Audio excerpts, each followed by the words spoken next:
Então nós vamos falar do capítulo 3 de João. Todos conhecem essa passagem? Nicodemos vai visitar Jesus, ele vai de noite. O Evangelho de João. O primeiro evangelho que foi escrito foi o de Marcos. O Evangelho é de Jesus, claro. Quem escreveu o primeiro foi Marcos. Depois Mateus copiou de Marcos. Por terceiro, Lucas copia de Mateus e Marcos. E João, ele escreve o Evangelho de Jesus Cristo, mas ele não copia de ninguém. É diferente. Ezequiel capítulo 1, versículo 10.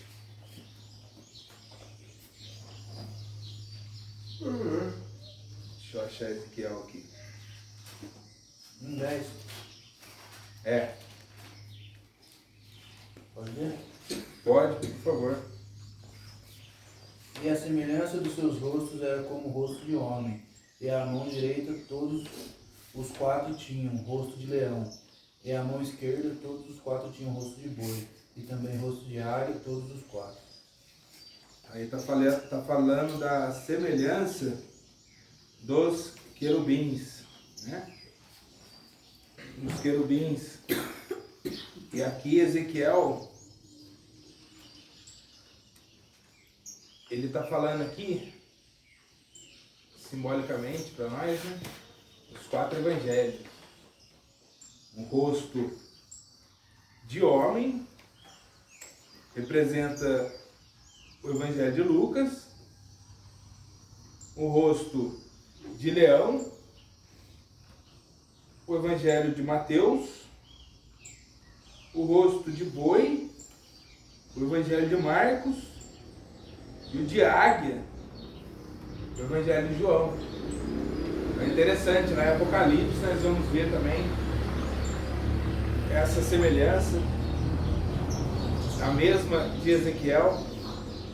E porque Mateus, ele representa o leão. Porque Mateus, ele escreve o Evangelho para os judeus, né? E é a figura do leão, porque o leão é o rei. E os judeus esperavam um rei, um Messias que fosse rei para eles ali, né? Toda seita religiosa, política, né? Que é a mesma coisa, são religiosas e políticas. Eles esperavam um Messias que viesse livrar eles naquele momento que Roma estava oprimindo eles, né? Quem governava era o governo romano. Então era imposto, abusivo, enfim, tudo era ruim para eles, né? A situação deles. E eles esperavam um homem que viesse e guerreasse a favor deles, e que nunca mais eles fossem ser oprimidos. A partir dali eles seriam por cabeça, né, das nações. Mas é por isso que eles não aceitaram Jesus. E Jesus, ele veio manso, humilde. E Jesus, ele mesmo falou: meu reino não é daqui. Eu não vim para reinar aqui, mas meu reino, ele é um reino eterno, um reino para a eternidade. Jesus, ele trouxe o reino. A gente vai falar sobre o reino aqui, ó, em João 3, mas adiantando já para os irmãos, lá no capítulo 17, João, deixa eu ver aqui. Espera aí.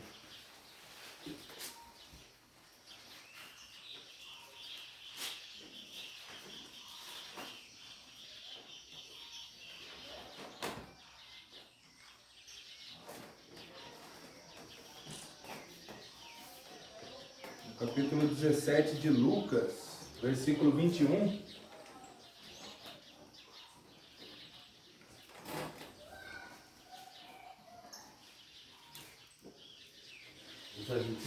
Isso. Pode aqui? Pode.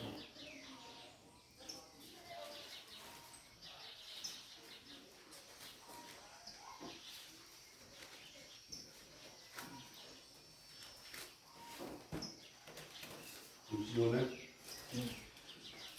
Mentirão, ei-lo, aqui, ou lá está, porque o reino de Deus está dentro de vós. A seguir, dirigiu-se aos discípulos. Virá o tempo em que desejareis ver um dos dias do Filho do Homem, e não vereis, e vos dirão, ei, que ou lá está, não está, não, vades, nem os sigais. Só o versículo 21. Estamos juntos? Então, aí, Jesus está dizendo que o reino está dentro de nós, né? O reino que há de vir, Apocalipse 21, né? Quando nós estaremos para sempre com Cristo, né? Nós vamos viver eternamente com Ele. Aí está dizendo que o reino está dentro de nós, porque o reino é espiritual, só quem recebe a Jesus pode ver esse reino, pode viver esse reino. E o reino de Jesus começou quando ele veio, né, à terra reinar. Porém, ele fala para os homens: o meu reino não é daqui. Ou seja, o meu reino é espiritual. O meu reino não é terreno. Então, Mateus apresenta Jesus como rei, como leão. Marcos, ele apresenta a Jesus como um escravo, por isso a figura do boi, representando o Evangelho de Marcos. Um escravo, um servo. Em Marcos, Jesus ele vem já fazendo, né, operando, trabalhando, né? E Mateus, nós vemos ali primeiro a genealogia de Jesus, tal, a história. Depois começa a falar, né, do ministério de Jesus. Em Marcos não, em Marcos ele já vem trabalhando, já vem operando, fazendo. Então, por isso a figura do boi, né? O servo, o escravo. E Lucas, a figura que representa o rosto, né, em Ezequiel, é o de homem. Porque Lucas, ele traz Jesus aos gregos que são inteligentes e eles adoravam a inteligência do homem, né? Aquele homem que era sábio, o homem perfeito, o corpo bonito, né? Os gregos, eles traziam isso e Lucas, ele fala que Jesus é o Filho do homem, ou seja, ele é o homem perfeito. Jesus, Lucas traz ele como o homem perfeito para os gregos. Marcos fala que Jesus, ele é o servo. Marcos, ele escreve para os romanos. Os romanos que é autoritário, que querem mandar, que quer governar. Então Marcos fala, não, Jesus, o Cristo, ele veio para ser servo, ele veio para servir. Fazer a vontade do Pai. E a águia representa o Evangelho de João, que nós vimos.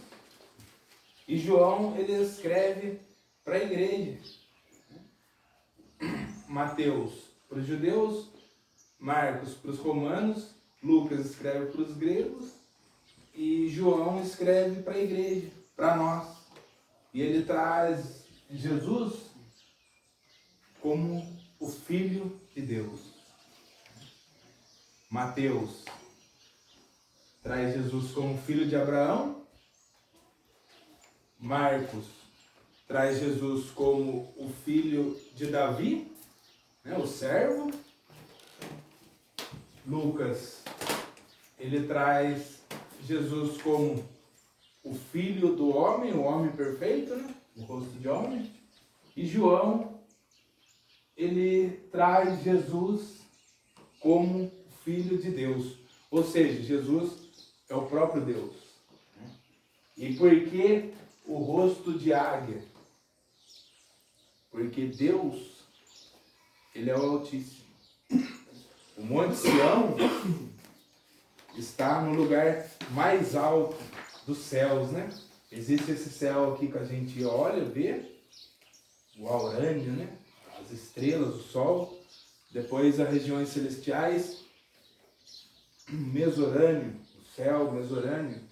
E por fim, aonde está o Monte Sião, é o céu eporâneo, aonde está o trono de Deus. Ele está acima de todas as coisas. Nós vemos em Isaías capítulo 6 que os serafins voavam, né, acima do trono de Deus. Só aí a gente vai ver que são aqueles anjos afogueados. Nada está acima de Deus, mas se aqueles serafins eles estão voando lá, adorando a Deus, é porque Deus quis, né? Deus colocou eles lá. Mas nada fica acima de Deus. Então por isso que representa a figura da águia.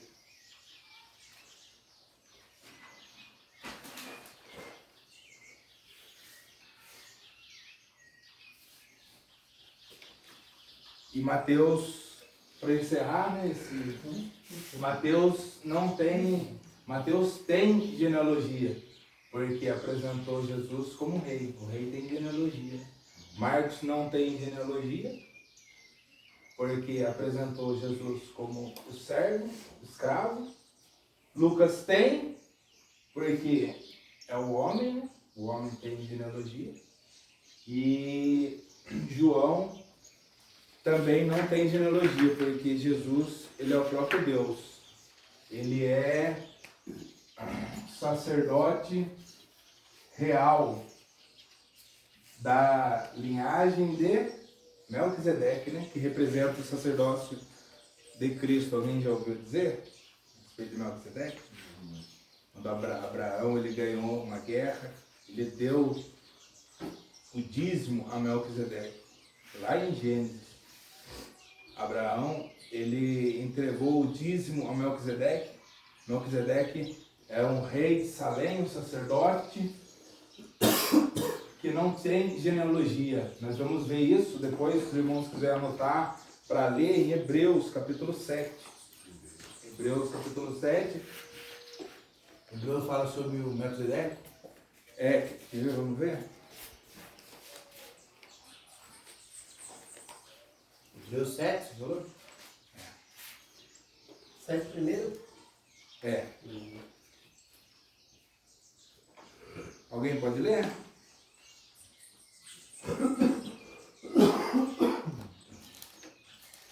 Sete primeiro?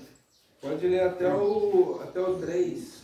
Porque este Melquisedeque, que era rei de Salém, sacerdote do Deus Altíssimo, e que saiu ao encontro de Abraão quando ele regressava da matança dos reis, e o abençoou, a quem também Abraão deu o dízimo de tudo. E primeiramente é por interpretação, rei de justiça, e depois também rei de Salém, que é rei de paz. Sem pai, sem mãe, sem genealogia, não tendo princípio de dias, nem fim de vida, mas sendo feito semelhante ao Filho de Deus, permanece sacerdote para sempre. Então esse sacerdócio de Melquisedeque, ele representa o sacerdócio de Jesus. Não tem início nem fim de dia. O reino de Deus, a nova Jerusalém, né, onde nós vamos morar, ela tem essas 3 dimensões. Apocalipse 1:4, 1:8, vai dizer que é aquele que era, aquele que é e o que há de vir, né? Não sei se... Eu acho que você estava aqui, né, quando a gente estudou a respeito das 3 dimensões, se eu não me engano. Tá. Tem que falar dos portais celestiais, né? Quando a gente morre, né? A alma, eu vou trazer Tá. esse estudo de novo, é maravilhoso. Aí falou que o mar devolverá os seus mortos também, né? Sim. É, né? Então aqui no Evangelho de João, Nicodemos, ele vai ter um encontro com Jesus. Eu vou ler aqui para os irmãos. E havia entre os fariseus um homem chamado Nicodemos, príncipe dos judeus. Este foi ter de noite com Jesus e disse-lhe: Rabi, bem sabemos que és mestre vindo de Deus, porque ninguém pode fazer esses sinais que tu fazes, se Deus não for com ele. Nicodemos, ele foi encontrar com Jesus, ele foi até a casa de Jesus de noite, porque ele queria saber, ele mesmo, ele poderia mandar alguém ter ido lá, ele poderia mandar alguém ter ido perguntar para Jesus, mas ele não queria saber de rumores, ele queria ele mesmo conversar e saber de Jesus, porque o que Jesus fazia era sinais, prodígios, milagre. Então Nicodemos, ele reconhece que ninguém podia fazer aquilo que Jesus estava fazendo se não fosse Deus com ele, se não fosse da parte de Deus. E que sinais é esse que fez Nicodemos, né, sair da sua casa? A história diz que Nicodemos, ele comprou uma casa para Jesus em Jerusalém, para Jesus ensinar ele. Um mestre, um príncipe do Sinédrio, né? Nicodemos, ele era o presidente do Sinédrio. Foi ter aula com Jesus, por isso ele foi à noite também, para que ninguém visse, porque ele era o rabi, ele era o mestre, ele era quem ensinava. E ele compra uma casa para Jesus e vai ter com Jesus.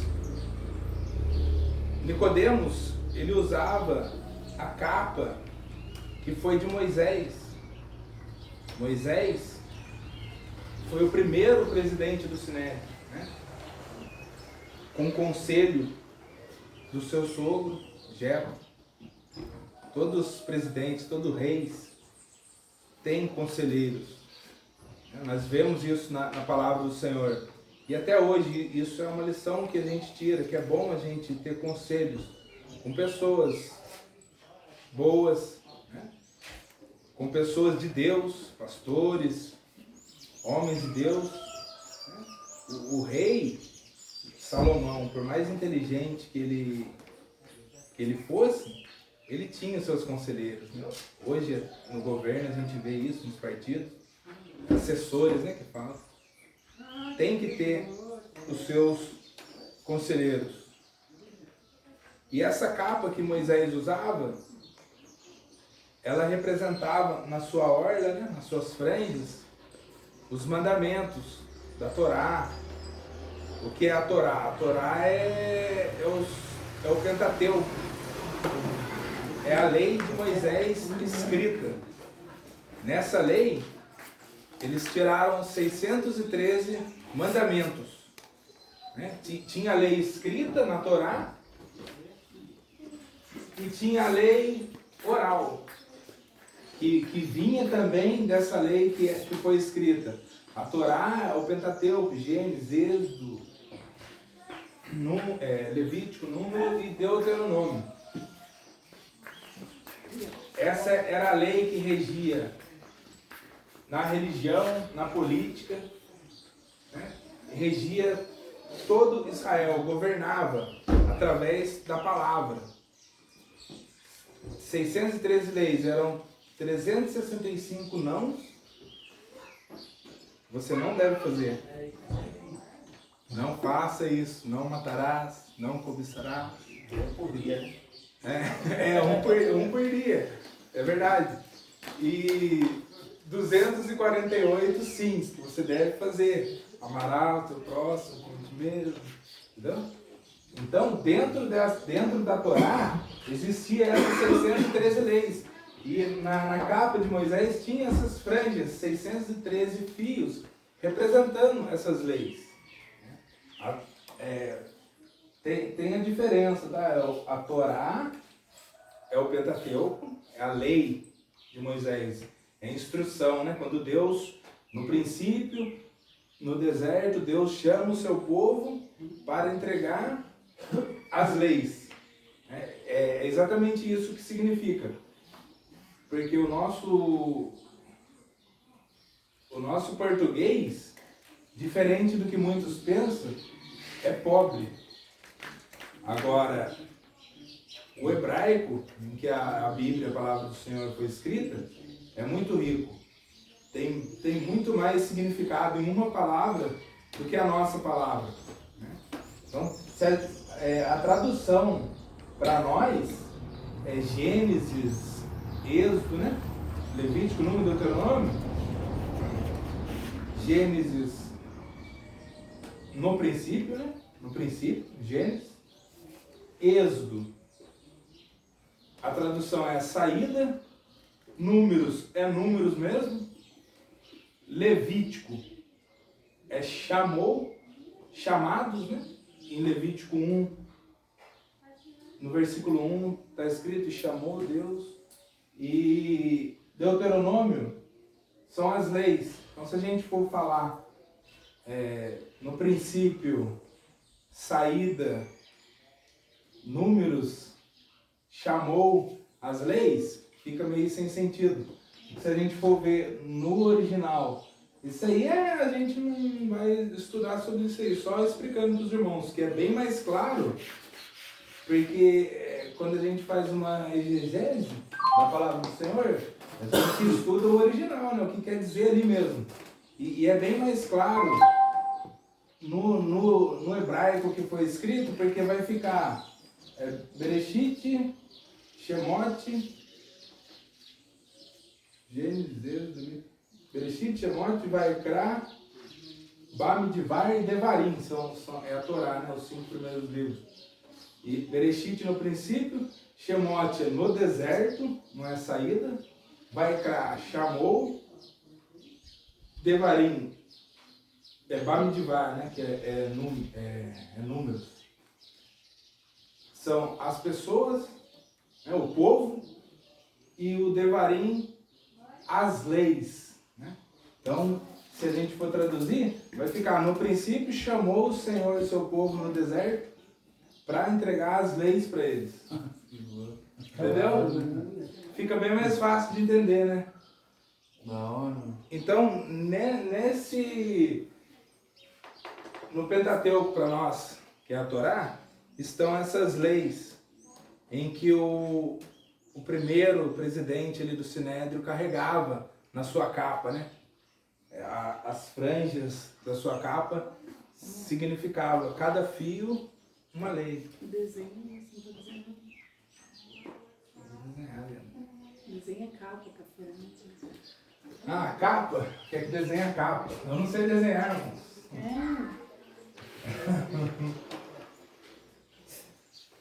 Desenhar, você parou de desenhar? Não sei como é que desenha uma capa. Esse daí põe na cabeça. Essa capa põe na cabeça, né? Não é assim, não é que eles faziam assim? Essa daí que eles faziam assim? Não, desenha uma menina e põe a cara assim. E põe a capa. É isso mesmo, põe na cabeça, tá vendo? Aqui, ó. Faz a mão. Põe no ombro, ele cobre a cabeça. Não, aí ele tá com a mão dentro da capa. Tem que desenhar. Ele tem essas franjinhas aqui da capa. Essa capa, irmãos, ela foi passando. Moisés passa para Josué.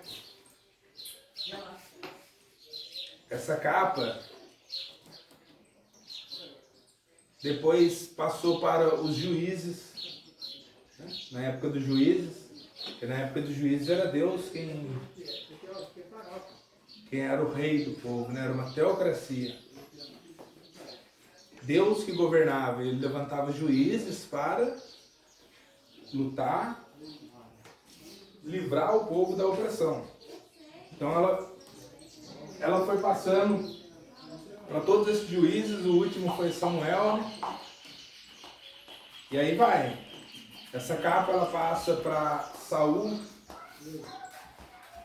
Davi, depois o reino se divide.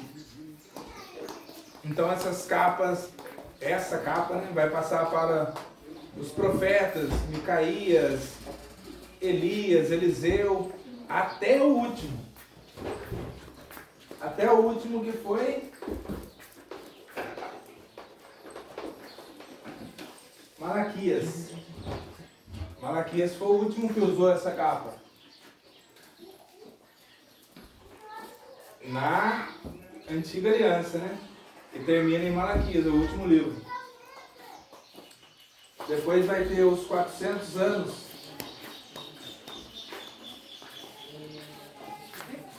que ninguém usou a capa.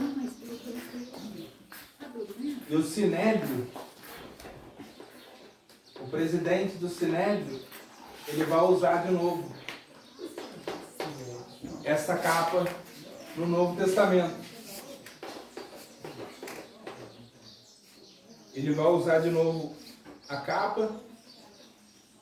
E na época de Jesus, quando Jesus ele estava aqui nessa terra, no seu ministério, quem estava com a capa quando Jesus morreu era Anás. Anás era o sumo sacerdote. A capa estava com ele. Mas quando Nicodemos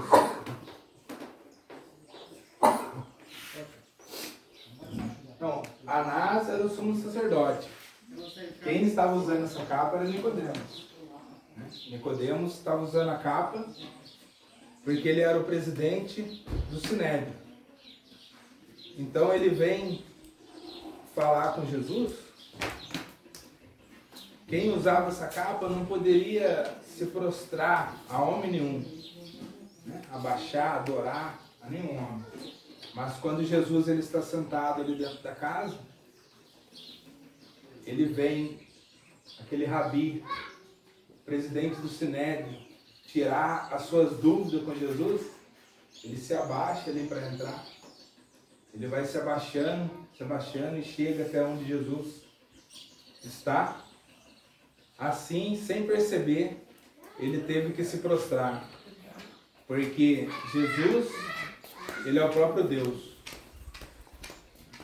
Jesus, ele é o próprio Deus. Todos terão que se prostrar diante dele. E ele chega e começa a perguntar para Jesus. Começa a fazer pergunta para Jesus a respeito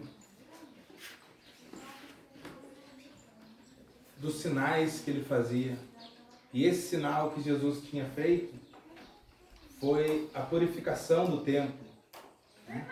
João capítulo 2, no final de João capítulo 2, vai dizer que Jesus, ele quebrou aquelas bancas que existiam no templo. A banca daqueles cambistas que existiam ao redor do templo. Eram mais de 3.000 bancas. Já ouviu falar, Cleiton? Porque eles vendiam. Faz o desenho. Eu não sei desenhar. Ela quer que eu desenhe. Mas um negocinho assim já era. Ela quer que eu desenhe o tempo. É que antes ele desenhava, mas não está desenhando mais. No desenho, isso aí, daí dá para entender melhor. É um H? O meu é. Da inicial da letra dele. Aqui, ó. É. Inicial do. É, tinha que fazer desenho, porque daí Eram 3.000 bancas aproximadamente, Ele né? quis falar a letra dele ali, ó. E o do meio aí é o templo. É o templo. Então, Em volta do templo. é o templo aí, eu falei pra você, ó. Em volta do templo tinha um monte Sua de esposa banco. coloca cada enrascada, hein? Né? Essas bancas aqui, ó, Tem que desenhar. eles eram chamados de facilitadores. Por quê? Então, sacrifício. Porque comprava aqui o sacrifício. Vendia ovelhas aqui. Porque o povo tinha que ir para Jerusalém para adorar. Agora eu vou desenhar. Agora eu Tem que Eita, glória. É que eu Bem que aprendo o mais professor é olhando o desenhista desenho. ainda, né? Não, eu aprendo mais olhando o desenho. Falando assim, eu, Agora deu ânimo dele, né? falando assim, eu fico meio boiando. Ali, ó. Agora você Esse olha é o Mar Grande, Mar Mediterrâneo, Lago de Iberon, Mar da Galileia, Mar Morto, que está em Jerusalém. O povo tinha, esse tempo ficava aqui, ó. Ah, isso. O povo tinha que vir aqui 3 vezes ao ano, na Páscoa, no Pentecoste, na festa do Tabernáculo. Era uma festa que a sua família tinha que vir adorar aqui nesse templo, em Jerusalém. Então o povo saía de Emaús, o povo saía de Belém, o povo saía de Nazaré, e o povo saía da onde estivesse para vir aqui adorar, cultuar a Deus. Né? Nazaré, 114 quilômetros, Emaús, 11 quilômetros, Belém, 3 quilômetros. Mas tinha pessoas que vinham 500 quilômetros, vinham aqui com a sua família em Jerusalém, nessas festas, cultuar ao Senhor. E quando eles chegavam aqui, eles compravam a ovelha para o sacrifício. Porque se você mora muito longe, imagina você levar o sacrifício que você, né, vai fazer a Deus nas costas. É muito longe, é cansativo. E em Deuteronômio 14, do versículo 22 em diante, fala isso a respeito dos dízimos. Que você poderia, ou aqui, trocar com o dinheiro e trazer o dinheiro. Lá, a respeito dos dízimos, fala isso. Para você não precisar trazer trigo, pensou? Trigo que o povo plantasse, né? A plantação. Trazer muita coisa. Se a pessoa tivesse uma fazenda grande, a trazer 10% daquilo. Então lá fala que podia vender aqui e trazer o dinheiro para dizimar no templo. E para adorar ao Senhor aqui, para oferecer o culto ao Senhor aqui, eles também podiam comprar aqui as ovelhas. Chegava aqui, escolhia uma ovelha perfeita, né? Tinha que ser uma ovelha perfeita. E eles compravam aqui, em Jerusalém, no templo, e entregavam para o sacerdote fazer o holocausto, que era o culto ao Senhor. O Senhor ia receber aquele culto. Né? O holocausto são 2 palavras também. Holo é inteiro e causto é queimado, né? Queimar. Então o holocausto significa o quê? 100% queimado, queimado todo inteiro. O sacerdote colocava no altar e apresentava ao Senhor. Todos tinham que trazer a ovelha aqui, o animal, entregar ao sacerdote, e o sacerdote fazia o sacrifício. Hoje, é interessante, a gente vai falando, vai lembrando, né, das coisas. Hoje, irmãos, será que o nosso culto é 100%? Será que o nosso holocausto, ele é queimado 100% por inteiro? Porque tinha que ser. Tinha que ser. Será que quando nós estamos na igreja cultuando ao Senhor, nós estamos entregando um culto 100% dele? Ou está vendo alguma outra coisa ali no celular? Está vendendo ali uma revista, um catálogo? Mas tem. Está falando do... São mais igrejas lá no fundo da igreja. Está falando do Corinthians que perdeu? Não é verdade? Então, a gente não oferece um culto 100%. Não oferece.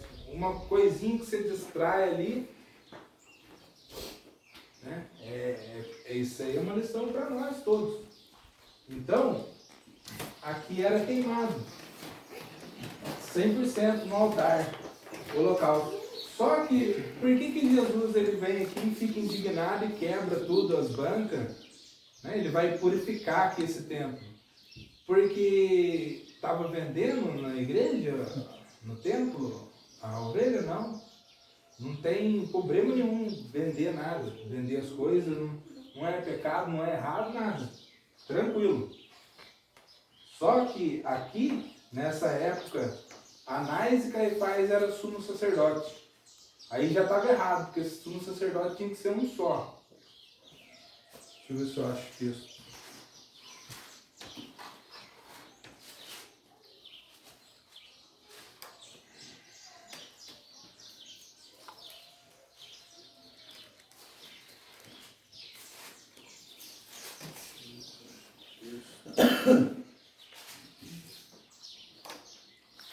Aqui, ó.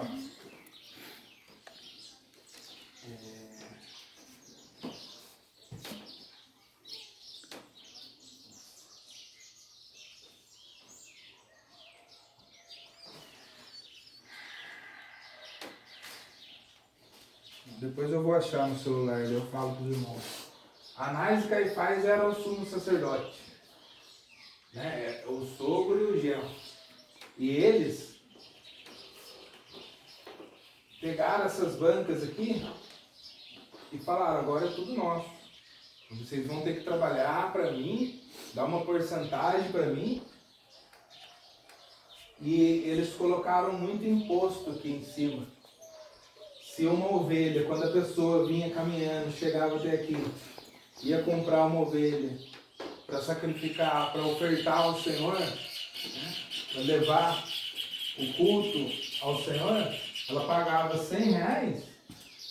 Agora a ovelha aqui é R$800. Era isso que estava acontecendo. Eles estavam vendendo a ovelha muito cara. E aqui as ovelhas que eram boas para o holocausto, elas tinham um carimbo ali, né? Um caché ali nelas. Eles carimbavam e falavam, essa ovelha está boa. E eles chegavam, quem levasse uma ovelha aqui para eles e quisesse vender para eles, eles iriam comprar essa ovelha.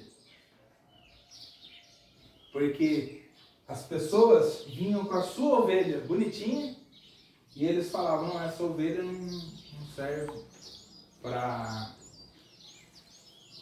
ser sacrificada. Não serve, tem que comprar outra. Ah, tem que comprar outra? Tem. Pagava um preço alto e eles compravam essa ovelha da pessoa. E quando eles compravam essa ovelha da pessoa, eles colocavam no meio para vender de novo como uma ovelha boa. Colocavam o carimbinho lá, aprovada para vender. Então, essa safadeza, né, que tinha aqui. É isso que Jesus ele não gostou. Porque ele fala, né, vocês estão fazendo na casa do meu pai covil de ladrões. Então Jesus ele se irrita e faz isso. E é a hora que Nicodemos ele vai perguntar para Jesus, né? Nicodemos fica abismado. Essas coisas que você faz, ninguém pode fazer se Deus não for com ele. E Jesus responde para Nicodemos no versículo 3. Na verdade vos digo que aquele que não nascer de novo não pode ver o reino de Deus. Disse-lhe Nicodemos: como um homem pode nascer sendo já velho? Porventura pode tornar a entrar no ventre da sua mãe e nascer? Jesus respondeu: na verdade te digo, que aquele que não nascer da água e do Espírito não pode entrar no reino de Deus. Jesus ali ensinando Nicodemos. Porque Nicodemos, ele era natural, né? E Jesus, ele era espiritual. Como pode um rabi, um mestre da lei, não entender? Jesus ficou abismado dele, não conseguia entender aquilo que Jesus estava dizendo para ele.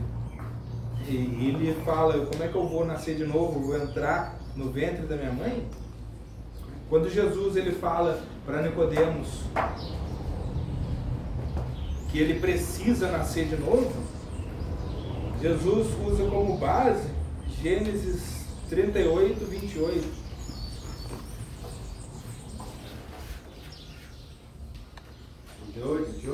38, 28. Só o 28.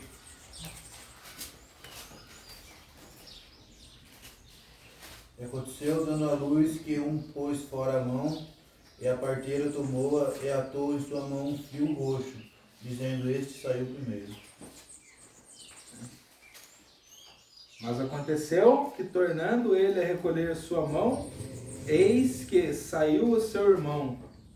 E ela disse: como tem tu rompido, sobre ti é a ruptura. E chamaram o seu nome Pérez. Então daqui que Jesus ele tira a base para dizer para Nicodemos, né, que a criança nasceu, qualquer parte que saísse da criança, da mãe, já era como ter nascido. Aquela criancinha volta e o seu outro irmão nasce primeiro. Então Jesus usa como base, né, um texto básico apenas para dizer para Nicodemos. Mas Jesus estava falando coisas espirituais com ele. Nós temos que nascer da água e do Espírito. Quando Jesus ele fala: aquele que não nascer da água e do Espírito não pode entrar no reino de Deus, da água é o nascimento natural, né? Nós saímos da água, da barriga da nossa mãe. E do Espírito, Jesus está dizendo a respeito do batismo.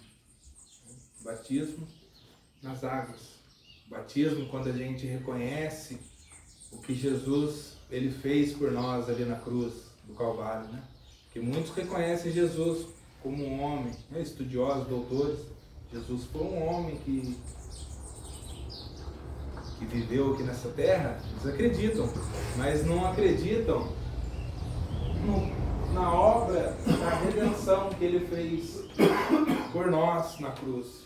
Então, quando nós nos batizamos, nós estamos dizendo: eu creio que Jesus ele me comprou de novo, né? Redenção. Redenção. Tu não sabe o que é redenção? Não é redenção aqui do lado, não. O ônibus também é redenção. Redenção é o ato de comprar de volta algo que foi vendido, trocado por um determinado preço. É o ato de comprar de volta. Jesus ele fez redenção por nós na cruz. Isaías 52, versículo 3. Lê pra gente. Isaías 52, 3. 52. Versículo 3.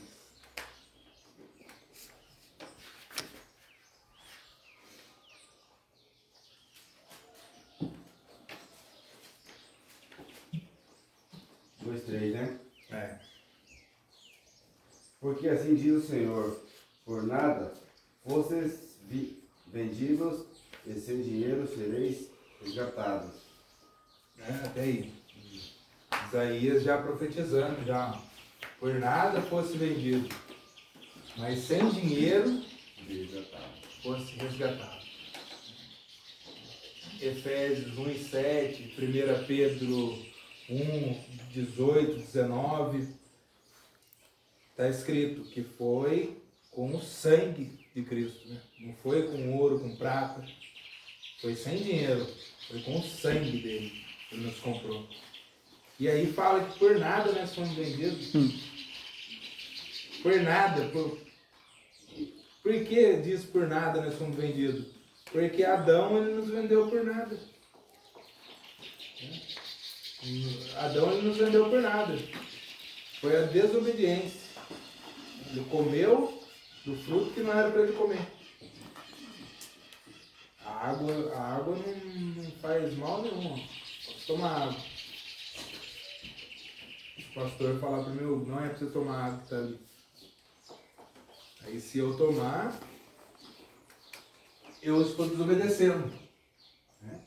A árvore, como eu falei, que eu acho que foi na aula passada, né?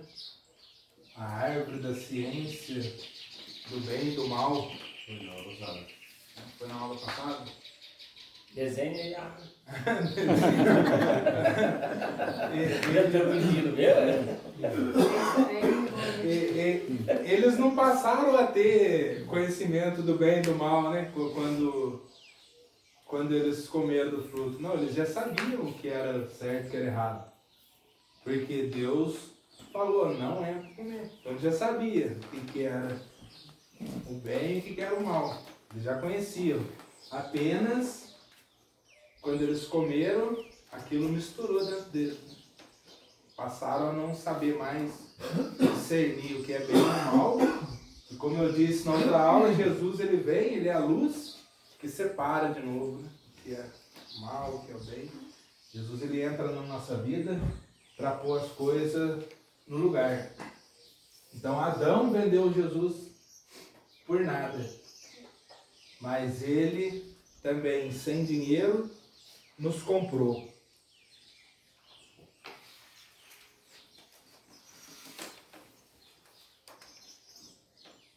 E esse nascer de novo, nascer do Espírito, eu fico até triste, porque hoje o irmão que foi embora pediu para mim trazer uma aula de discipulado, ele queria batizar. Tiago. É. Muito bom. Foi. Falou para mim, você não traz um discipulado, né, para mim se batizar? Eu falei, é claro, eu vou trazer e a gente conversa com o pastor, né, se tiver mais alguém também. Eu não sei, de repente, se tem mesmo mais alguém, depois a gente pode fazer. Mas eu fiquei triste porque ele foi embora, né? Então esse nascer de novo, nós vamos ver lá em Romanos, capítulo 12. Ou, só pegando um gancho aí, Sim. ele mandou uma mensagem ontem, que tá bem, que tá morando com o pai, já tá trabalhando e tá firme. Maravilha, né? Entendeu?